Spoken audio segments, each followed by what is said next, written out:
Leksiyemizi davamlaştırmaz hürmetlik vatandaş. Yukarı leksiyanın devamı.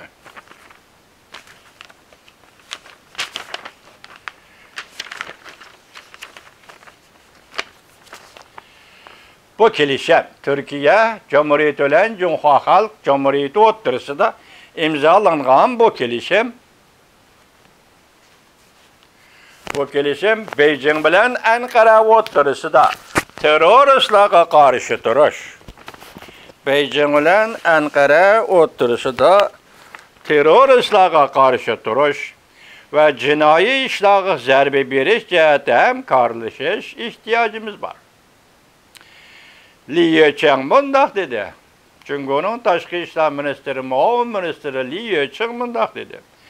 Bu kelishimni suhbatlashgan jarayonda Jungo va Turkiyaning vakillari o'rtasida qo'g'lab chiqariluvchilarning davlat tavalligi masalasida ixtilof o'tirg'i chiqdi. Bu nayt konkret va ochiq talab ekan, lekin buning berilgan tushuncha boshqacharoq bo'ldi. Masalan, qo'g'lab chiqariluvchilarning davlat tavalligi masalasida ixtilof o'tirg'i chiqdi. Ötküzüp berilgichilar ötküzüp berishni talab qilgan davlatning fuqarosimi emasmi e'tirof qilish, belgilash talab qilindi. Mana bu katta qo'yilgan gap ekan. Masalan, Uyg'urlar Jungoning fuqarosimi?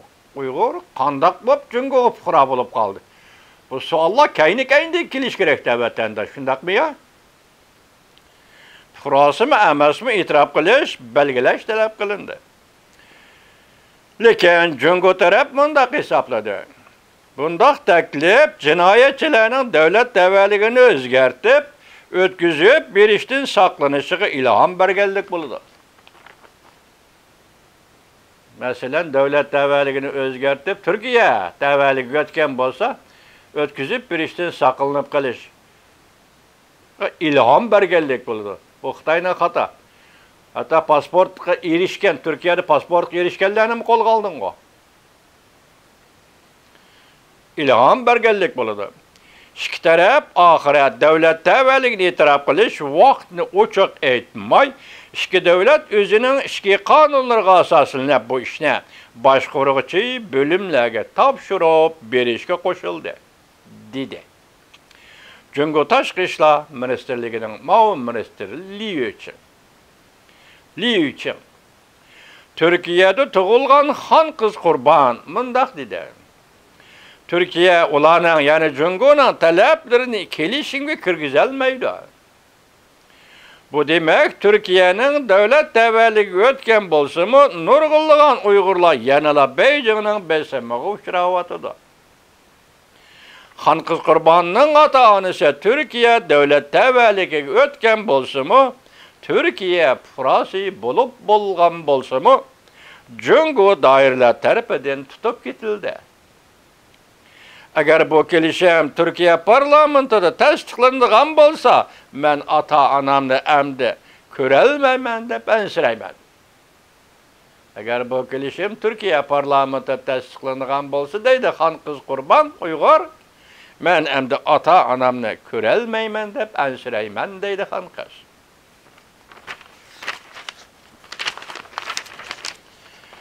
Xon qiz Qurban yana mundaq dedi.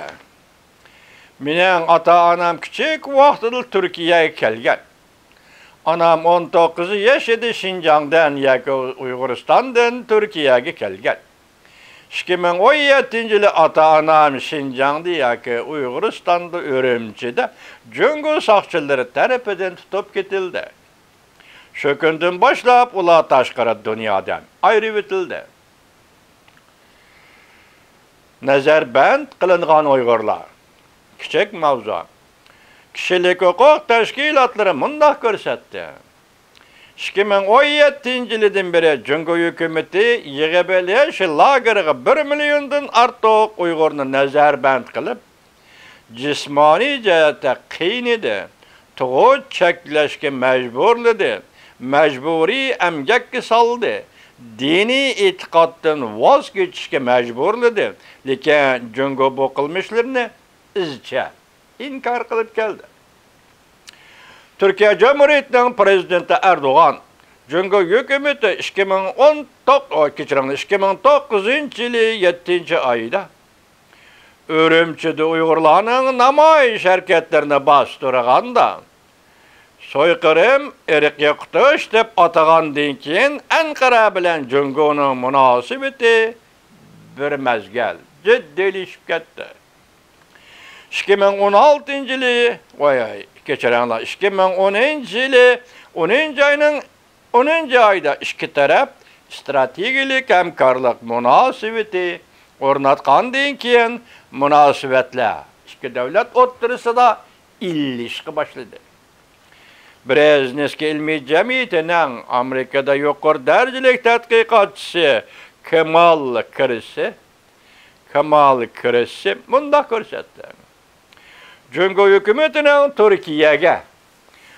hükümetining Türkiye'ye ko'rsatgan iqtisodiy ta'siri kengaygandan keyin yaqinqi yillardan beri Türkiye hükümeti Beijing hükümetining Uygurlarga qaratgan muomalasi to'g'risida Türkiye taraf jim bo'lib oldi. O'zini tutib oldi. Davomini anglaysiz, hurmatli vatandosh.